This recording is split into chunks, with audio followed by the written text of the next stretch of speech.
nazovifofo ny fitiavako anao lokorofo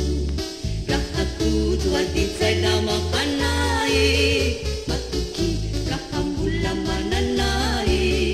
fa nitoky sy ny voadisainekeko ny favorone ny fity saineko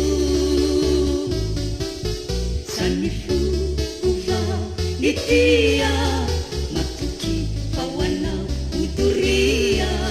ka naiza nazovifofo ny fitiavako anao lokorofo raha toto adintsaina mampanay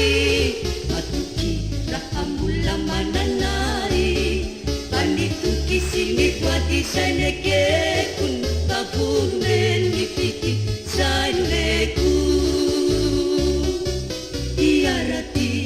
isaosy anao ifampitantanakatsy ifantao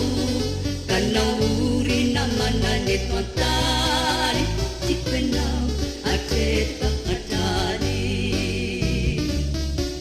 iaraty isaosy anao ifampitantanakatsy ifantao ka naory namaneto antany tiko enao atrefa atrany sany fova ny tia matoky fahoanao odoria ka naiza nazovifofo ny fitiavako anao lokorofo raha toto adintsaina mampanay matoky raha mbola mananay fa nitoky sy ny voadisainekeko